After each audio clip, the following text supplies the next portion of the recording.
the only reason we're having you audition is we want to see what you bring to the situation. We want to see you connect to the reader, and you bring yourself to the situation and you connect. And so I think that's number one. That's like the first thing. If you don't remember anything else I say, just know that no one else is ever going to do a scene as good as you, because no one else is going to react to things like you. No one else is going to have your life experience and bring you to the situation. That's what makes you so unique and your tape so unique. And that's what we're looking for. We're not looking for you to become someone else. We're looking for you to bring yourself to that situation.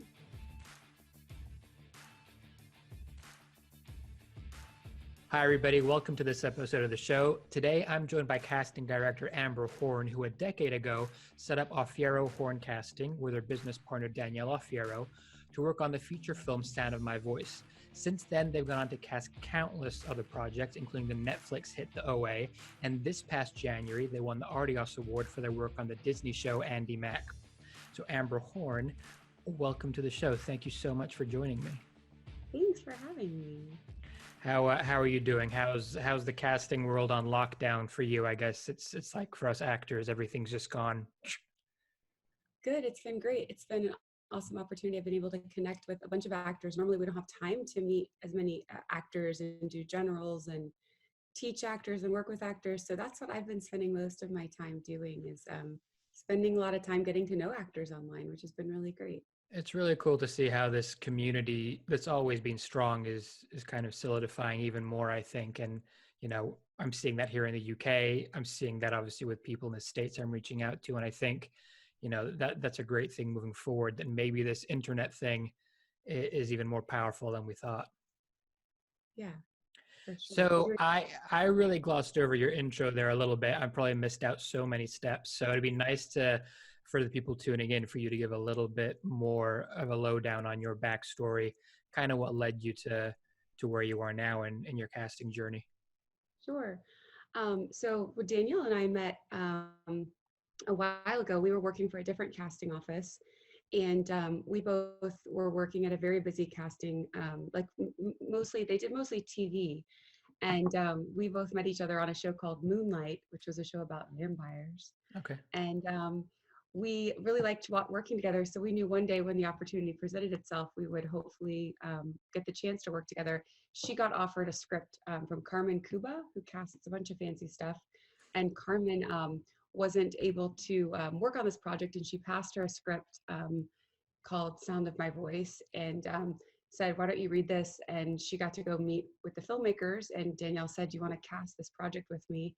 And so I did. And then a couple weeks into casting that project, I got hit up by another filmmaker, and that filmmaker was like, hey, do you want to cast this project with us? And we started working on that project. And within 3 months, another filmmaker had hit us up, and we had cast like 3 films in a couple months together. And now we've cast 50 movies in 10 years together, and 25 TV series and pilots. It'll be 10 years in July, so almost 10 years. Okay. And let's see, we before that, I grew up in Texas. I kind of always knew I wanted to work in casting from watching the show Full House. I saw that when you sent me an article that I'll share with people. I thought that was amazing. I love that Full House was your inspiration. Yeah, I used to love like the small characters. I'd see like a guest star character on an episode and be like, hey, I just saw that show on like Just the 10 of Us, or like the Cosby Show. Like I recognized that guest star actor. And I always thought it was cool how people could play roles on different shows, but I never knew that was a job, that was something that someone did, like that there was such a thing as a casting director at that point. And then when I was a business major later on in life at school, I switched my major to film, and I worked in like production and development when I first graduated from college.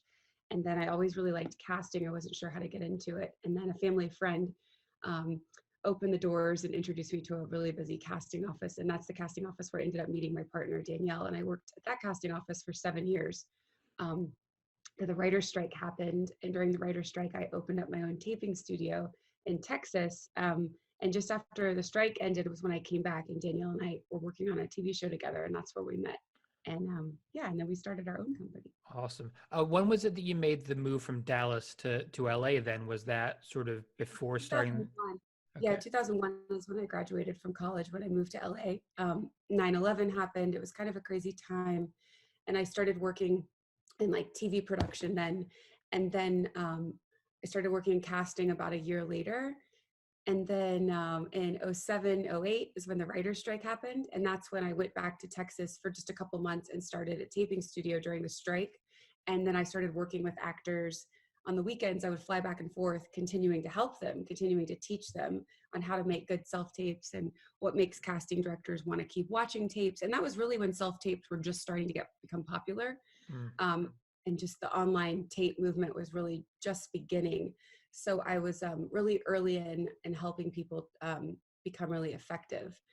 And and then when the strike obviously ended, I came back, but I continued to fly back and forth, going back and forth between there and Texas. Eventually, I got cancer, and I was pretty sick and not able to travel back and forth, so I stopped going to Texas to work with actors.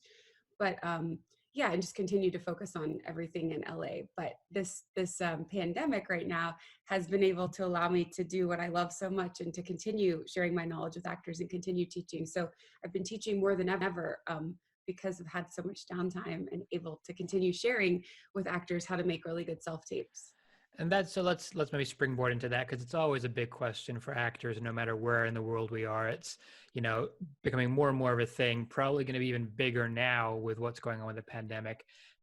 Not really how to self-tape, but I think we get in our heads about, well, but what is a good self-tape? Like, what do they want? It's always like, what do they want from me? Which is a false mindset to have in the first place. But maybe you can give some of your tips from all these years of doing it as to what you feel makes, a good or a great self-tape really stand out. Well, I think the biggest thing you have to remember is that we're asking you to audition is one. We could easily offer the role out. So the reason we're asking you to audition is because we want to see you in the situation. At this point in your career, most likely, we're not asking you to play President Lincoln. Daniel Day-Lewis is going to play President Lincoln. So most likely, if we're asking you to audition, we're asking you to bring yourself to the situation. So for most of you, if we don't know who you are, we're asking you to not become a different character, to bring yourself to the situation. So you're finding things that are similar to that person, and then the things that are not similar, you're like pushing down. So for example, if you were playing like a homeless person, you know what it's like to be hungry, you know what it's like to be scared. You're not becoming a different character, you're just heightening things that are similar and you're pushing those things down. So what you're showing us in the self-tape is what you would do if you were in that situation. So a lot of times actors try to educate us and they try to like show us the scene or show us what's happening in the scene, and what they forget is that we know you don't have to educate or indicate and explain us the scene. Always consider yourself the 75th person to be doing this tape or be auditioning. The only reason we're having you audition is we want to see what you bring to the situation. We want to see you connect to the reader, and you bring yourself to the situation and you connect. And so I think that's number one. That's like the first thing. If you don't remember anything else I say, just know that no one else is ever going to do a scene as good as you, because no one else is going to react to things like you. No one else is going to have your life experience and bring you to the situation. That's what makes you so unique and your tape so unique. And that's what we're looking for. We're not looking for you to become someone else. We're looking for you to bring yourself to that situation. Yeah, I love that. I think, it's not any different to going into the room, to be fair, but I think it is that thing of, I think every actor goes through it at some point, and I don't know when or how you get out of it. I think you just hopefully do, but there's that idea of you're trying at some point, especially early on, you're trying to book the job. So in your head, you're trying to materialize what you think you need to do to book the job, and you feel like you have to do something that's maybe different to you. So that's the antithesis of exactly what you're saying. It's almost like you play something that isn't really your essence. And I don't know exactly what tips or advice there is to sort of not do that beyond just experience or whatever it might be. But that's my personal take on it anyway, that, Well, I say you're creating a piece of art that we are not only looking at for that project, but you're creating a piece of art that we can use for other projects that we're casting. So when you're submitting an audition to a casting office, they're not only casting just that project, we're casting multiple projects that you could be right for. So we can use that audition to show it, that piece of art that you create. We can show that piece of art to our producers on other movies and other TV shows to get you considered for other projects. And we do that all the time. So that's one way of looking at it, is like, you want to bring your best self to the situation because we're considering you for other things. It's not just that particular project. And don't look at it as like booking the job. Look at it like you're creating a relationship with the casting director. I like that you said like that you're making a piece of art. I've never heard it framed that way before, but I think that's really, really powerful because it is. You're creating a piece of art that your agents and managers often use as pitching tools. So these self-tapes that you're making, they're being reused over and over. So, and that piece of art also lives on the internet forever. And in the classes that I teach, I share my screen and I show actors that how we keep your auditions forever. Using breakdown services, for example, in EcoCast, we have the ability, every time you send in a tape, it now shows us in your profile, there's a little star, and it shows us every audition you've ever done for us of all time, of the past 3 months, and of the past year. So every time you're submitted, we see that little star and we can click on it. We can see all your previous auditions. So don't ever submit an audition unless you're completely prepared. Yeah, I think, the idea of, I think was it Al Pacino in his biography saying that, an audition was his chance just to play that day, and to think about it from that perspective, that you're just going in and beyond even the relationships that you're talking about, which is totally true. It's just your moment to get to play and create. And I think that's, super powerful to think of it that way. Yeah. Oh, you're back. That was great. I think you froze for a second. I was mildly panicking. So just can I ask on a technical thing for self-tapes, because people have been asking this quite a lot in some of the past episodes I've done. And they're talking specifically about readers and when you obviously are time pressed.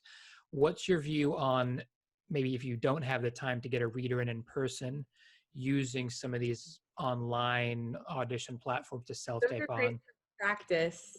Okay. Those online platforms are great for practice.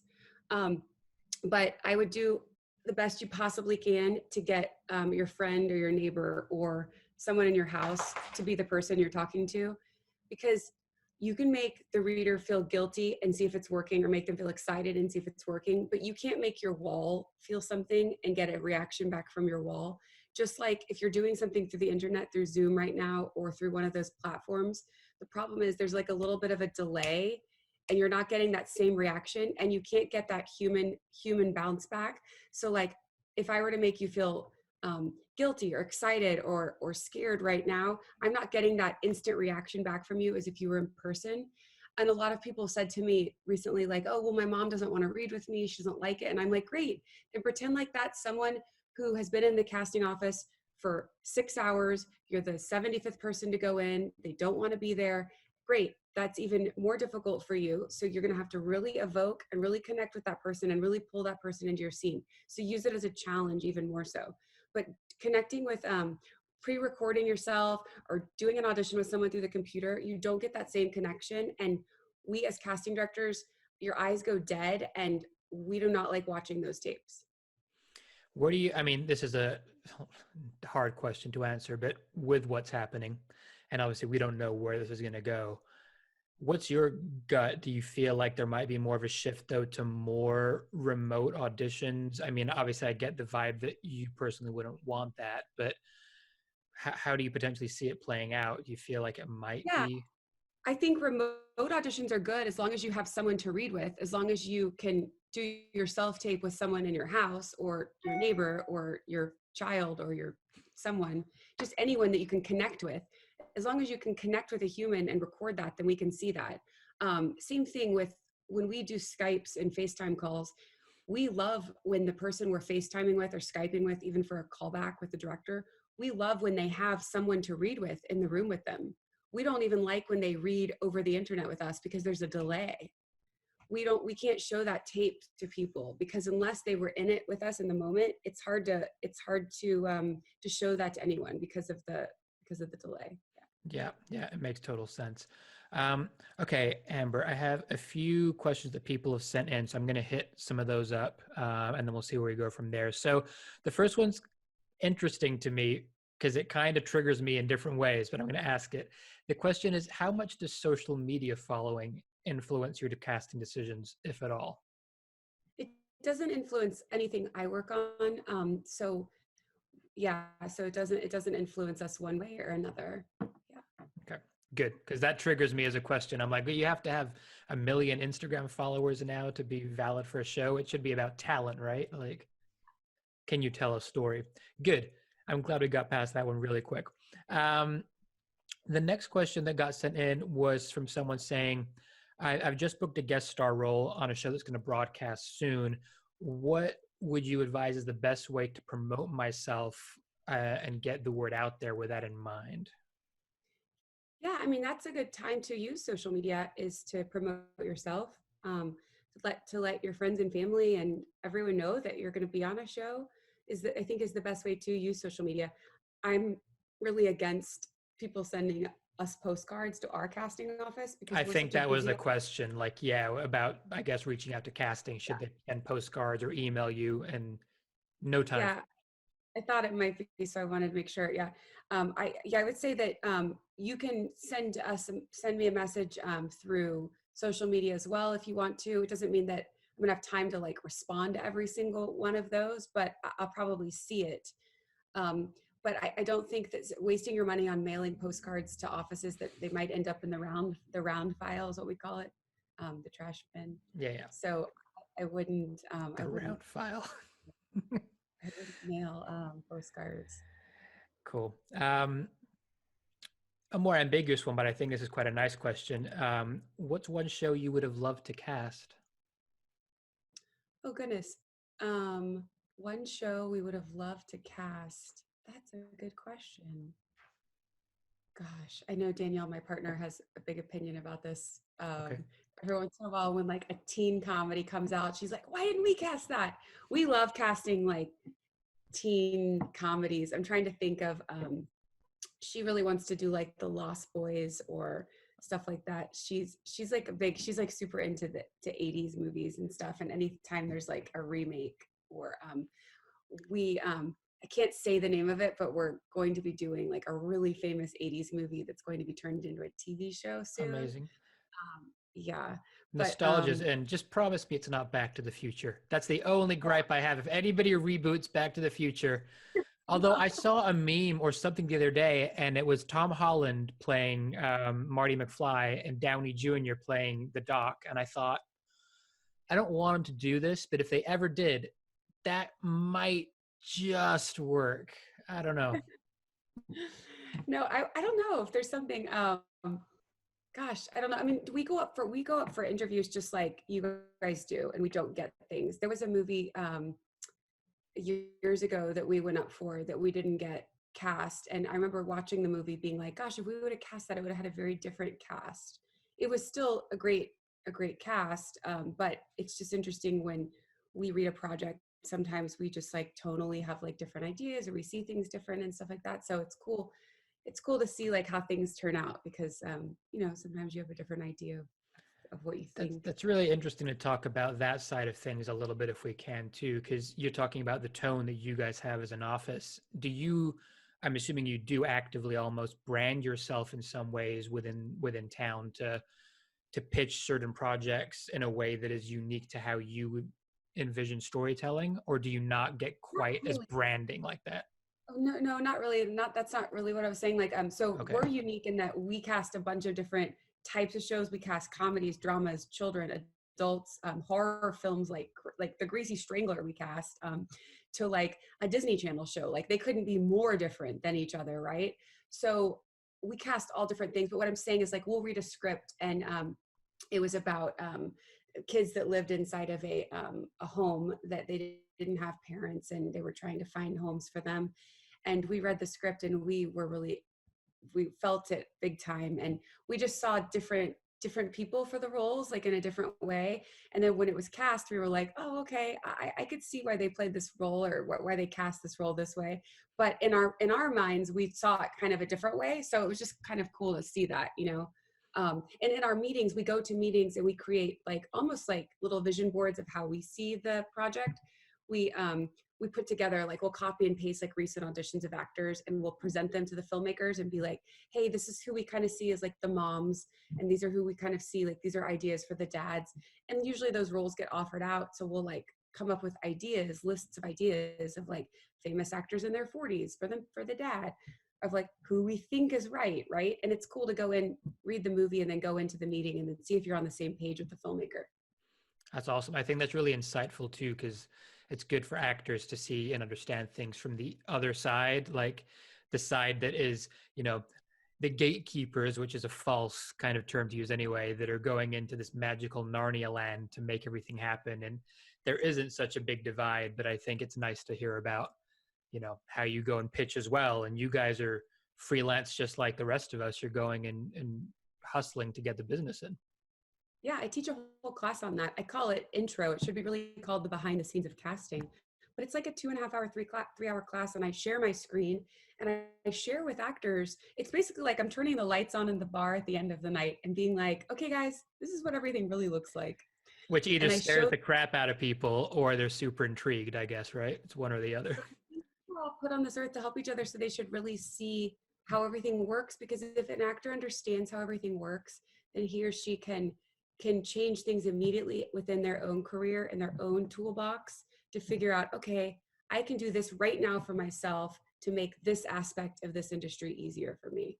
And there's things that you already have in your toolbox that are easy to change. For example, I show people headshots and what makes casting directors pick certain people immediately when we go through breakdowns over others. And there's things right away digitally that someone can go do and just crop their picture or lighten their picture, adjust it right away that they can do within 5 minutes that'll up their chances of being selected more, because they just don't know what it looks like from the casting director's point of view. But when I show them the process of what we go through and what it looks like from our side, they're like, oh, that's what it looks like. Okay, then I'm only going to start looking at my picture in 1 inch by 2 inch. I'm only going to include pictures that look like this. And so I show them all of those things, for example, and that's just pictures, which I talk about for half an hour.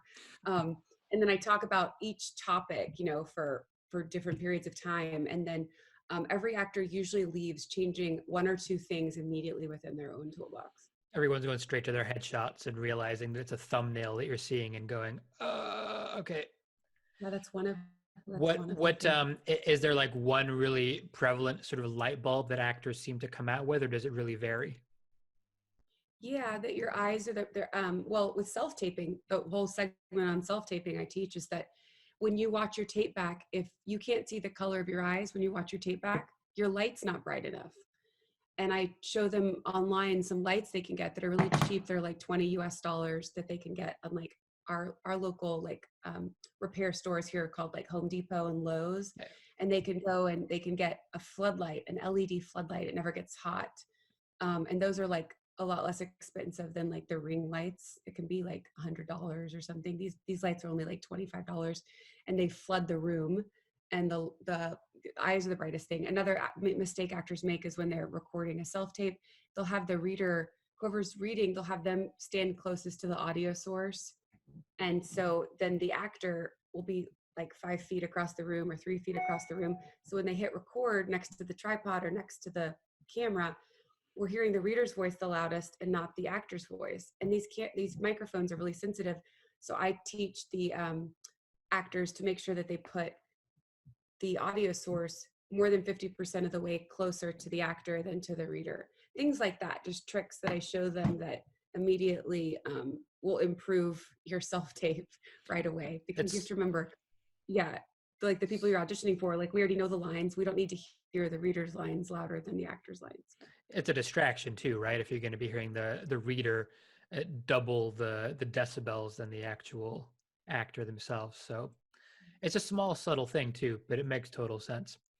I'm going to bring in a person in a second, but I have a general question that's more out of interest.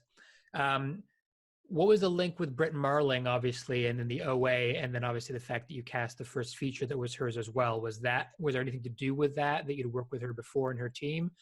Or Carmen Cuba, she Brit and Zal had reached out to Carmen for a feature, and Carmen wasn't available to work on it, and so Zal had Zal and Brit sat down with Danielle, and then Danielle brought me in. And so that's how we ended up casting Sound of My Voice with them. And that was such a fun, wild experience. Sound of My Voice was our first movie, all of us together.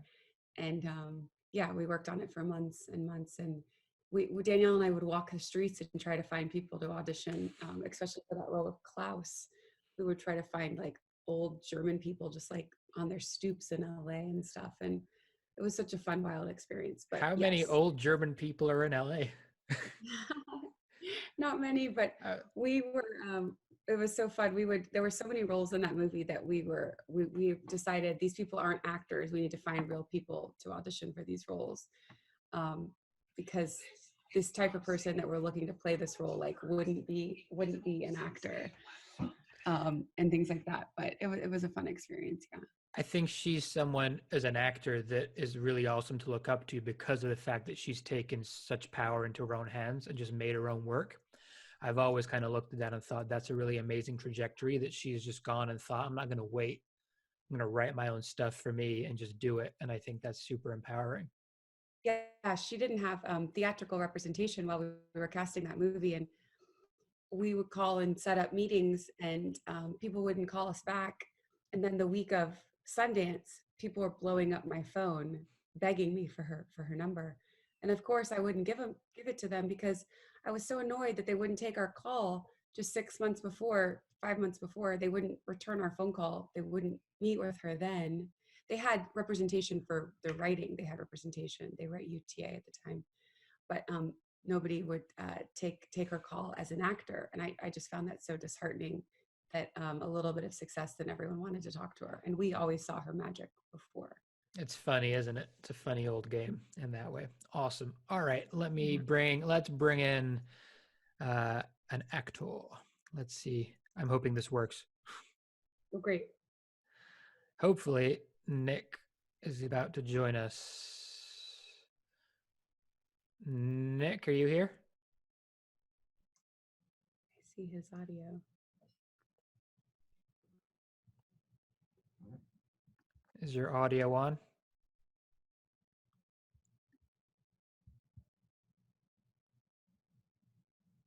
Seamless transition. This is going to be the best part of the show.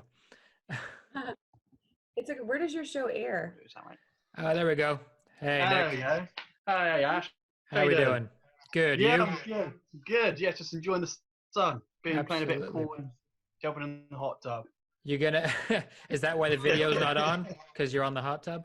I was in the hot tub. Yeah, my dad sorted out last night, so stuck inside. But I've got a pool table and a hot tub, so it's not too bad. Could be worse. Well, listen. Say hello to Amber Horne, who's here on the show with me. Hi, Amber. Nice to meet you. How are you? Good. Nice to meet you too. Thank you. How you doing? Good. How are you? Good. Yeah, I'm doing good. All things considering with our situations, obviously. What's your question for Amber then, Nick? So my question is basically with British actors like me that don't have a visa or anything to work in America, would you say it's worth us looking at US castings at all, or should we just kind of focus on building our profile here and then look at going later on? What would you sort of say with that? Yeah, I would say if your team, if your agents and managers there in the UK are submitting you for projects, then definitely go for it, because depending on the project, we have time to get you a visa. Danielle and I've had more success getting actors visas when it's on an independent film. Okay. We've had more time. For television, we haven't had as much success because of the turnaround time, and a lot of when corporations are involved in the studios and the networks going through like their legal process, it just seems to take a lot longer. And it usually can take about 10 weeks, and sometimes we don't have that much time. But for our independent films, we've had luck getting people visas in like 4 to 6 weeks. Okay. And does it make a difference a lot? Because obviously I know a lot of US shows are filmed in EU, like Ireland, that kind of stuff. Do you think that makes much of a difference with it at all? In what way? In terms of getting onto a US project, for example, obviously Game of Thrones, that kind of stuff, films in Ireland. Do you think that makes much difference at all?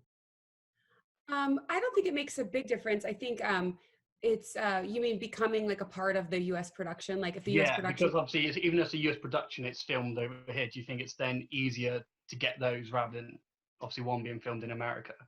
So for us, like if I'm part of a U.S. production and our U.S. production is shooting in Japan or the UK or wherever it is, because this happens to us all the time, we still have to go through whatever country that we're dealing with. We still have to go through their paperwork to get the right papers to be able to have our actors work legally in that country. So it's about working legally in whatever country that we're shooting in is what we follow. So just because it's a US production shooting there, we're still following the laws of that country. Okay. So just because it's US production shooting in Ireland, we're following the Ireland like laws. Okay. So I don't think that would make that big of a difference. I think that one thing that you can do though is you can try to get a management company here in the US to sponsor your visa. Okay. And then do they look at people from the UK a lot externally before you kind of go across? Absolutely, all the time. So you can get an O1 exceptional visa. So you can have a management company over here that will sponsor your visa. And then that way you have a visa that allows you to be considered for any project. And it's not sponsored by just one TV show or one network or one studio. Do you, Amber, do you not need a deal memo still for that, though, from some project to at least say there is at least one piece of work for you to be able to come into the country? So it depends. I don't know exactly how it is now, so don't quote me on this, but I do know a lot of actors that have a visa sponsored through their management company, and it allows them to be considered for any project that we're casting. Okay. There's a way. Oh. Maybe not right now. I wouldn't try and I wouldn't try your immigration process just this second. No, we'll let it settle down a bit first. Absolutely. Well, awesome, Nick. Thank you for coming on and asking the question, man. Awesome. Thank you, guys. Have a good day. You too. Thank you. Take it easy. Do I? Oh, there we go. That's it. Yeah, it's an interesting one with the old visa situation, because I think I've heard that obviously some studios and networks don't accept it. I've heard that in New York it's harder if you're even on the O1, that they still want green cards because of what you're saying, the turnaround time. And yeah, I think maybe his question was more about whether you need the visa to be eligible for guest stars and co-stars. And I think that's a definite yes, I would assume, right? Definitely. Awesome. Okay. Let me bring in the next victim.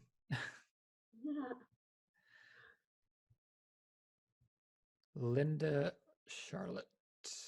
Hello. Hello. How are you? Hi. Wait, let me do this. Thank you. Is it Linda or is it Charlotte? Which one? It's Charlotte. It's Okay. in my it's Charlotte, but sometimes it's Linda as well. Ask my parents. Fair enough. All right. Well, hello, Charlotte. Welcome to the show, and say hello to Amber Horne. Hi. Hello. How are you? Can you hear me? Fine. Yeah. I can. Cool. I just finished watching your Amy Ray Jackson video as well. It was so cool. So thank you for doing this in the first place. I'm glad it was useful. She was great. She had a great time. What's your question for Amber? It's really, I saw that you were involved in The Sound of My Voice. Is that right? Yeah. Yes. Oh God, that was so sweet. I just wanted to ask if you have like a favorite memory from casting or working with those people and what it felt like. Yeah.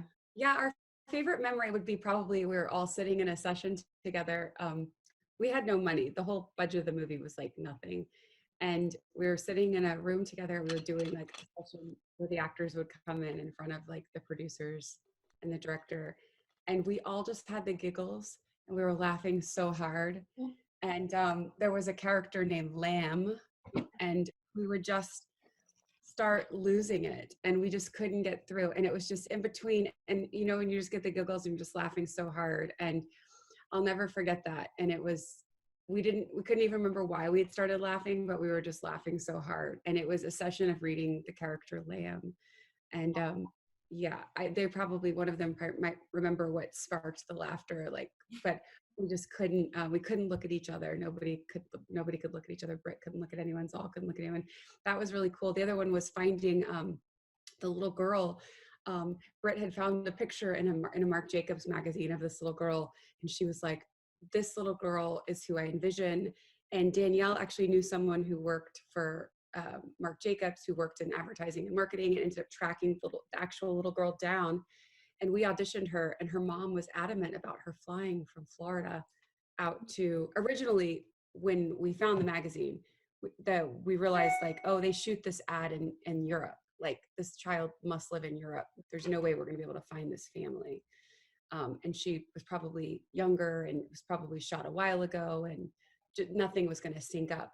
Well, we ended up finding out who she was, and through tracking down through some contacts that Danielle had through Marc Jacobs and through the advertising company and marketing.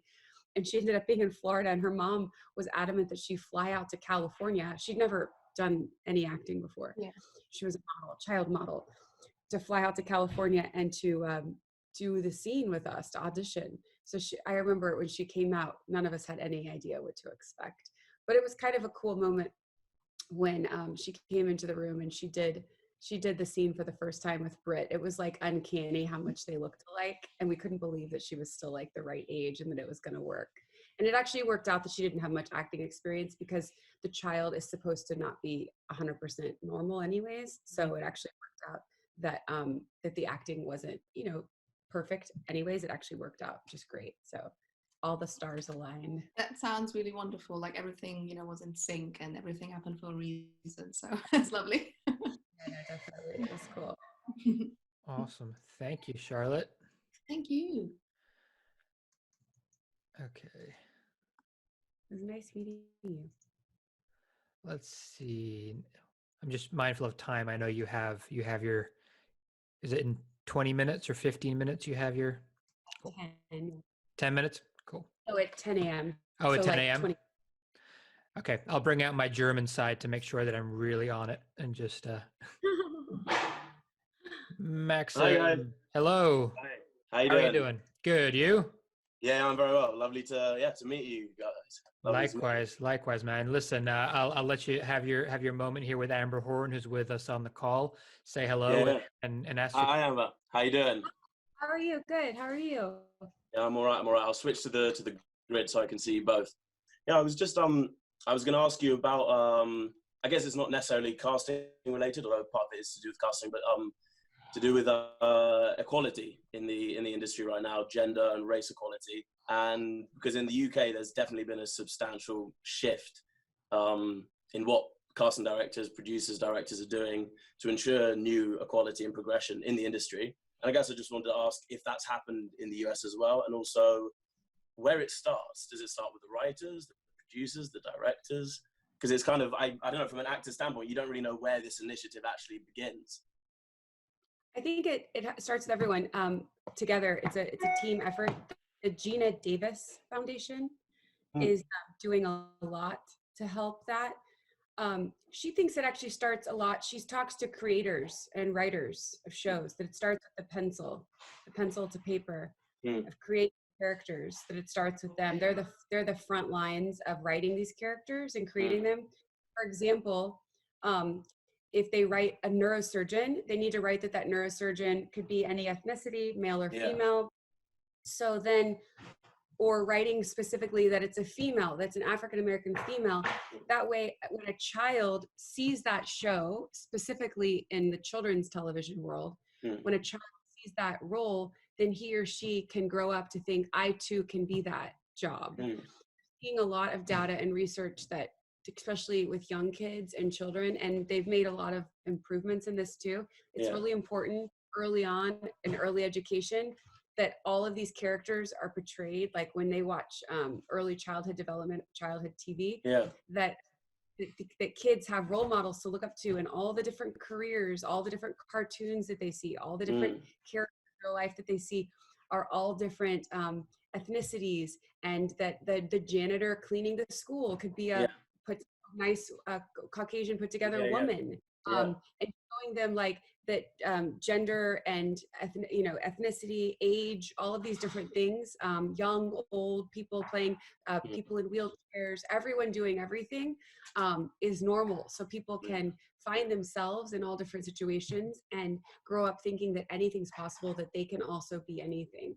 So I think it starts from the writer's perspective, and then also starts at a young age, and then also casting directors are with the next front line. We had the assistants to President Obama a couple of years ago come and speak to us at the Screen Actors Guild, and also Gina Davis was there too, which was really cool. And she was explaining to us all this education that they've done on this, and they also brought casting directors into this meeting to explain to us that we're the next front line, that if we see a written and it says like male, Caucasian, 40, and it'll say like the role, like taxi driver, whatever, then our job is to reach out to the creator and be like, hey, could this be a woman? Could this be something else? And our job next is on that breakdown description to create an more open breakdown description, right? So there's a lot of people looking out for actors. There's a lot of people keeping things open-minded, but we're like the next line of defense. And then the studio network plays a huge part too.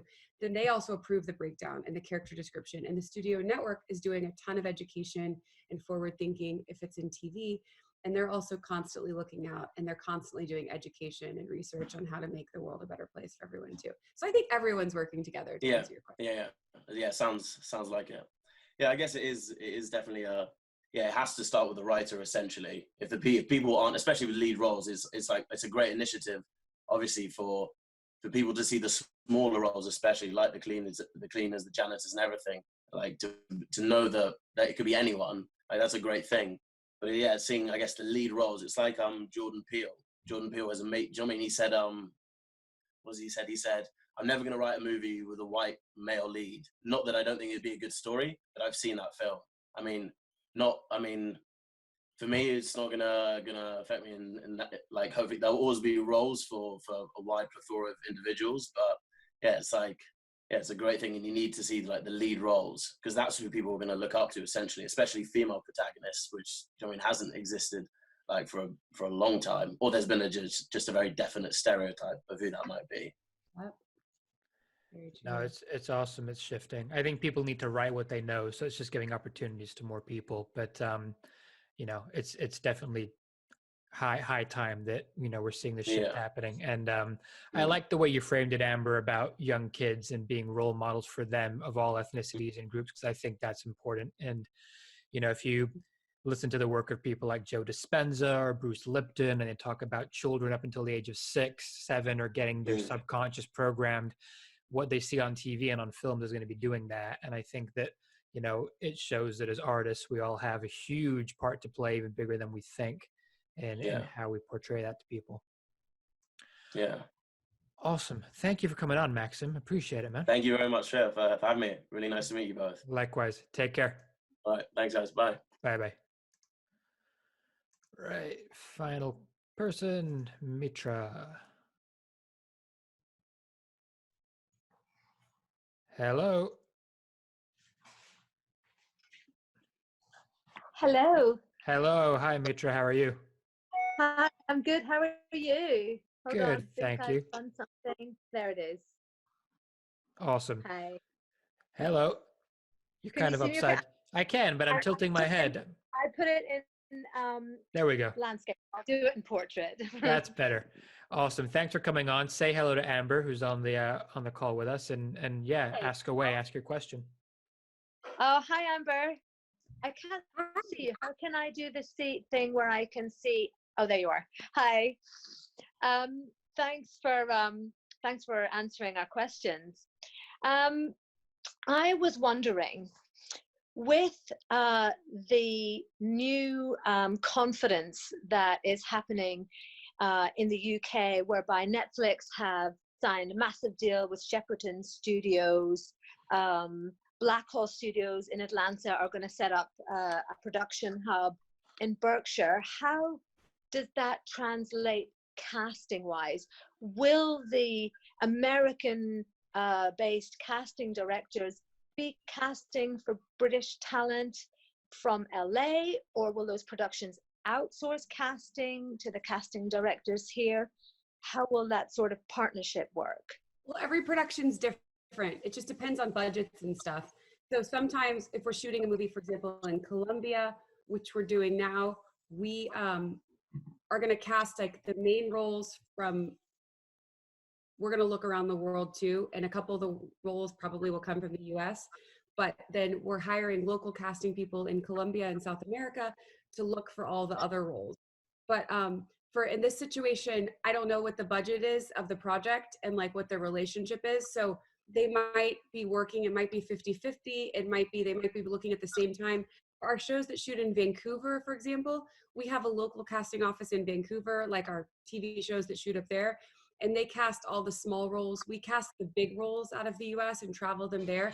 But at the same time, if there's a big role, both of us will look at the same time, and they're also looking in Canada at the same time, and it's much cheaper for them to find them in Canada. So if they find them in Canada, then we'll, of course, we'll use the Canadian actor over the American actor. Right. So it depends on the project. So that's really project specific. Yeah, okay, cool, I understand. I was coming out, I'm supposed to be in Los Angeles right now on a whole networking trip that was quite a long time in the making, and everything obviously has been cancelled. And the person that was taking us out there runs these networking trips whereby he takes British actors out to Los Angeles and he sets up meeting with talent managers and coaches like Amy Linden.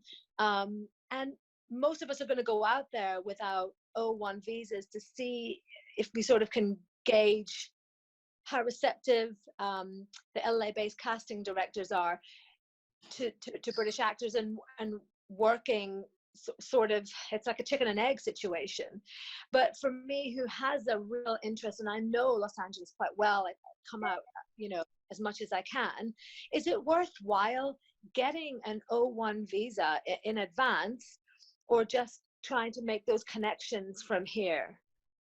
Well, it just depends on your situation. Like if you're able to pick up and leave and go live in America for a couple of years and use that visa and, you know, constantly be auditioning for things and going back and forth, then it might be beneficial to get a visa. But if you're not in a situation where you're able to like just pick up and go, I don't know. I mean, I feel like everyone's situation is a little bit different, but I don't know those networking trips. I'm a little bit like going, I don't know how I'm curious what all entails in those networking trips.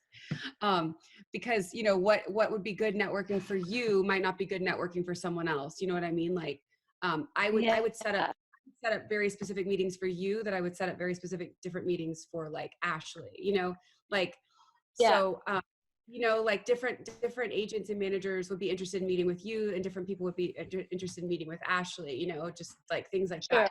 Yes. I know the networking week, and I know who runs it, he's a good guy. But it is very, to Amber's point, blanket meetings with great people. But if you're going in with the mindset of you're going to book a job or get an agent, you're going to be disappointed. If you go in with the mindset of I'm going to learn about the business and how it works in Hollywood, which is very different to how it works in Europe or other parts of the world, then you're going to have a great time. You're going to learn a lot.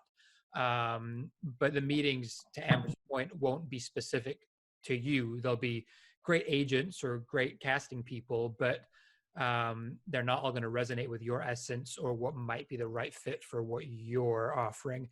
So I would say don't get the O1 visa just for that networking trip, because even if you have it, it doesn't guarantee you anything. I would just say do the trip, enjoy it for what it is, learn about the business, and treat the visa as a separate thing. And treat it as a separate thing. Okay. Definitely. And will you be using things, Amber, as well, like We Audition? Are you using that to save on travel costs and to sort of recruit international actors? Is We Audition? I'm quite new to it.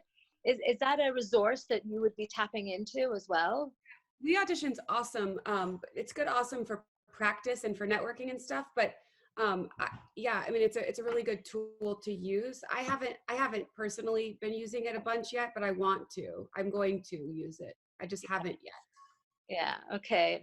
I mean, I've just sort of discovered it very recently, and it's been quite useful for the casting crushes Corona. Ashley, I'm sure you know about that, all the one-to-ones that we're having.